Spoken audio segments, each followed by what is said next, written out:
Hello दोस्तों, नमस्ते, राधे राधे। एक देवी मैया का सुंदर पचरा सुना रहे हैं। आप लोगों की बहुत बहुत कृपा होगी जो आप लोग सुनते हैं।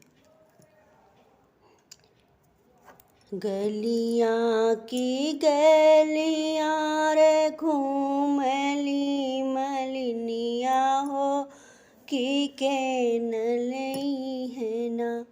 गज मोतियन कहरवा हो कि केन लई है ना।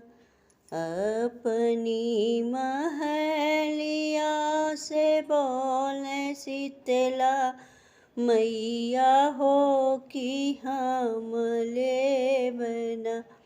गज मोतियन कहरवा हो कि हम ले बना।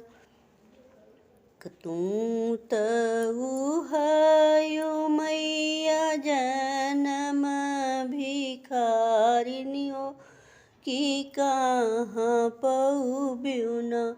हमरे हरवा कदमवा हो कि कहाँ पऊ न।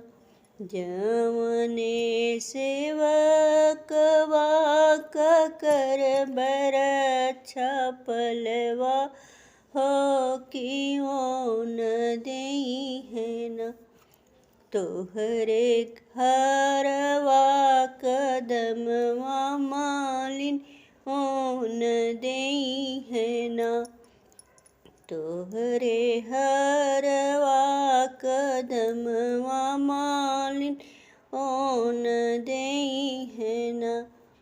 अपनी महलिया से बोले बिंद्रवासिनी मैया हो कि हम ले बना। गज मोतियन कहरवा मालिन हम ले बना। तू तऊ हयु दाता जन्म भिखारिनी हो कि कहाँ पऊ न। हमरे हरवा कदमवा मालिन कहाँ पऊ न। जमने सेवकवा कर बरच्छा पलवा हो कि ओन देई है न। तोहरे हरवा कदमवा मालिनी ओन देई है न। गलियाँ की गलियाँ हो घूमली मलिनिया हो कि केन लई है न। गज मोतियन कहरवा हो कि केन लई है न। अपनी महलिया से बोले न ओ दुर्गा हो कि हम ले बना। गज मोतियन कहरवा मालिनी हम ले बना।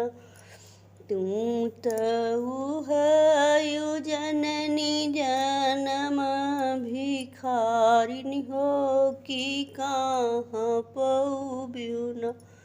हमरे हरवा कदमवा मालिनी कहाँ पऊ न। जमने सेवकवा कर बरच्छा पलवा हो कि ओन देई है न। तोहरे हरवा कदमवा मालिनी ओन देई है न। गलियाँ की गलियाँ रे घूमली मलिनिया हो कि केन लई है न। गज मोतियन कहरवा हो कि केन लई